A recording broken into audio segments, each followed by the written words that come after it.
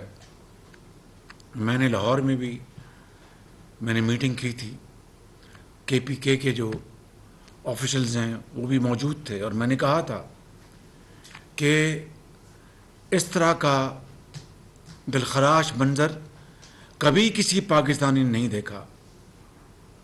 اور یہ کن کے ساتھ کیا گیا؟ جنہوں نے وطن کی خاطر اس دنیا کو چھوڑ کر وہ اگلے جہاں چلے گئے. اور میں پھر وہ الفاظ دہرانا چاہتا ہوں کہ ان کی بیویاں بیوہ ہو گئیں، ان کے بچے یتیم ہو گئے، ان کی ماں باپ قیامت تک ان کے آنکھوں میں آنسو خشک نہیں ہوں گے. ہم کچھ بھی کر لیں، ہم ان کا یہ قرض یہ قوم ادا نہیں ادا کر سکتی. ان کے ساتھ یہ کچھ ہوا وہ تو دشمن نے بھی کبھی نہیں سوچا ہوگا. لہٰذا میں نے وہاں پر لاہور میں یہ کہا تھا کہ جو پلانرز ہیں، جنہوں نے منصوبہ بندی کی ہے، جنہوں نے اس بلوائیوں کو اکسایا، ان کو لیڈ کیا، اپنے سامنے یہ توڑ پھوڑ اور گھروں کو آگ لگائی، اور دوسرے جو بڑے پرانے ریلکس ہیں ان کو اٹھا کر زمین پر پھینکا، ان کو توڑا، اور شہیدوں اور غازیوں کی بے حرمتی کی. وہ کسی رعایت کے وہ قابل نہیں ہیں. ان کو ہر صورت قانون کے کٹہرے میں لانا ہوگا. اور اگر وزیر اعظم بھی کہے کہ اس فلاں کو چھوڑ دو تو وزیر اعظم کا حکم ماننے سے انکار کر دو. اور بے گناہ کو کسی صورت بھی اس کو آپ تنگ نہیں کریں گے.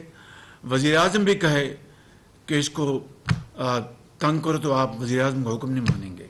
یہ پیمانہ، یہ یارڈ سٹک میں نے دیا، اور 72 گھنٹے کی میں نے ان کو باقاعدہ ایک ٹائم لمٹ دی کہ اس کے اندر آپ سب کو گرفتار کر کے ان کے مقدمات درج کرائیں گے. مجھے یاد ہے 7/7 کو میں لندن میں تھا اور وہ میرے سامنے واقعہ ہوا تھا.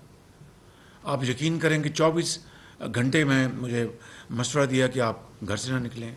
میں 24 گھنٹے کے بعد گھر سے نکلا تو سڑک کے اوپر، جسے کھوکھا کہتے ہیں، وہاں پر اسلامی تاریخ کی کتابیں اور اسلامی کتابیں، وہاں پر وہ ایک آدمی وہاں پر وہ بیچتا تھا.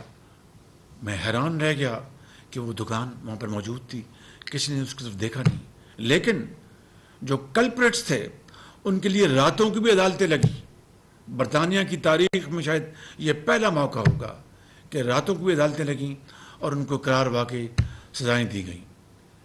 اگر آج ہم نے اس لمحے کو تاریخ اور عوام اور ملک کے 22 کروڑ عوام یہ پکار کر یہ مطالبہ ان کا ہے کہ جو بے گناہ ہیں ان کو ہاتھ نہ لگایا جائے، جو گناہ گار ہیں کسی بھی حوالے سے ان کو قرار واقعی سزا ملے گی، تو پھر رہتی دنیا تک آئندہ اس طرح کا واقعہ دوبارہ رونما نہیں ہوگا اور پاکستان کی طرف پھر کوئی میلی آنکھ سے نہیں دیکھے گا. میں سمجھتا ہوں کہ آج یہ قومی سلامتی نیشنل سیکورٹی کمیٹی کا یہ اجلاس اپنی افواج پاکستان کے ساتھ بھرپور وابستگی کا اظہار کرتا ہے، ان تمام واقعات کی شدید مذمت کرتا ہے، اور قانون اور آئین کے مطابق قانون اپنا راستہ اپنائے گا. کسی کے ساتھ زیادتی ظلم کا سوال نہیں پیدا ہوتا، مگر کسی نے جرم کیا ہے اس کو بچ نکلنے کا کوئی سوال نہیں پیدا ہوتا ہے.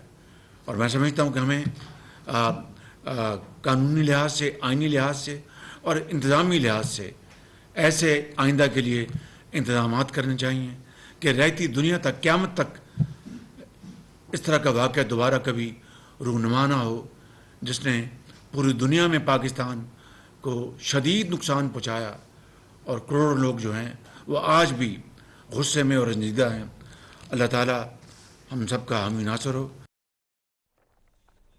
وزیر اعظم محمد شہباز شریف نے قومی سلامتی کمیٹی کے اجلاس سے خطاب کیا۔ ان کا کہنا تھا کہ 9 مئی کو پاکستان کی تاریخ کے سیاہ ترین واقعات ہوئے۔ 9 مئی کے واقعات